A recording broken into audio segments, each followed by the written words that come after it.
Alright, let's look at some basic pulling pattern progressions that'll eventually lead up into being able to do a pull-up. Now the first two are easy enough that most anyone should be able to do them. They're meant more for people that can't even hang on a bar yet. It's meant to develop the sort of strength and be able to hold on to your own body weight while hanging off of a bar. For those who start off with these patterns, you'll notice by simply straightening out the legs and changing hand position from forward to backwards, you can greatly increase the difficulty and create more of a training effect.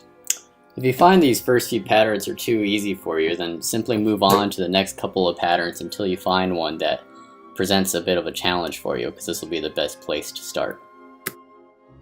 Many beginners will find that the dead hang presents the most challenge starting out. And in this pattern, you mostly just want to hold on for as long as you can, and this will aid greatly in the development of grip strength and toughened hands through calluses, and just getting used to the roughness of the bar, thickness of the bar, and whatever it is you're holding on to. Once the dead hang stops presenting too much of a challenge for you, you want to move on to another movement pattern that'll help develop the coordination into an actual pulling pattern. And the best way to do this is to lower the difficulty of the movement, but keep the difficulty high enough that it still develops increased strength in the muscles, so you can actually progress in the pulling pattern movements. When doing negative repetitions such as these, you want to do whatever you can to bring yourself to the top of the movement, and once you're up there, you want to lower yourself as slowly as possible so that your muscles have time to understand what it is you're requiring of them.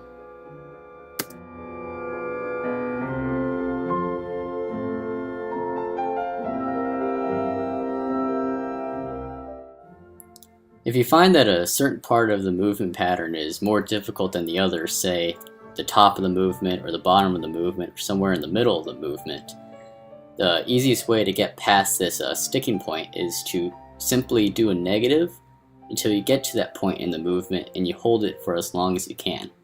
By doing this, you are forcing your body to create more compensations in that area and improve the strength to get past that sticking point.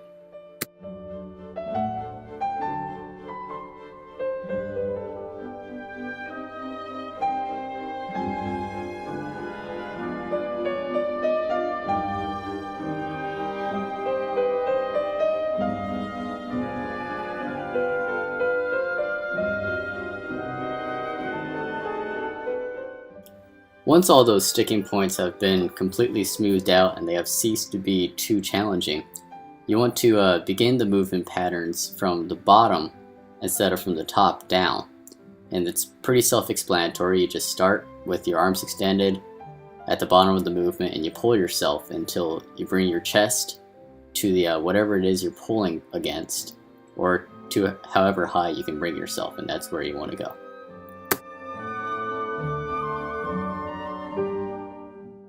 Once gravity stops feeling too much like a prison warden in those patterns, you want to move on to your more typical pull-up patterns.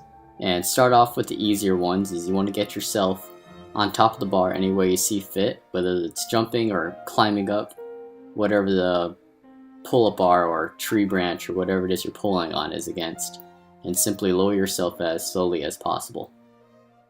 You may find that these negatives are a bit too difficult at first and you can only do one before you need some significant amount of rest, and that's completely fine. Just take as much rest as you need and repeat them as necessary, and do as many as you can. And once it seems like they start to require too much of your body, you should be able to move on to more difficult patterns. In similar fashion to the previous rowing patterns, you may find that a certain part of the movement is harder than the others. Once again, it may be the bottom of the movement and it may be the top of the movement.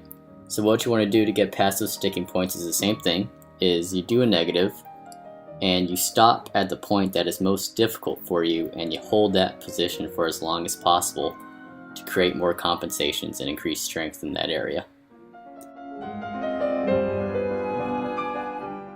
Once you can do a nice and slow negative chin-up with these isometric holds, you should have the strength to be able to do a regular chin-up.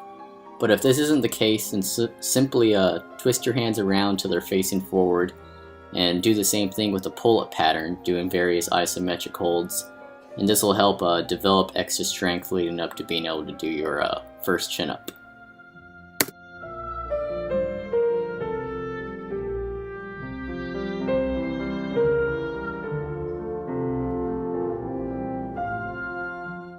Now, with progressive and consistent work paired with a proper planetary alignment, you'll find that your previously weaker body has now gained the ability to do chin-ups.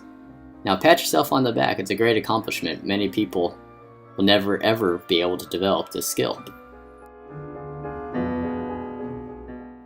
Once you have a couple chin-ups under your belt and those have ceased to be too difficult, you want to move on to actual pull-ups with your palms facing away from you, as these are the most difficult of the basic pulling patterns and are also the most practical. I hope this video was of help. Now get out there and train.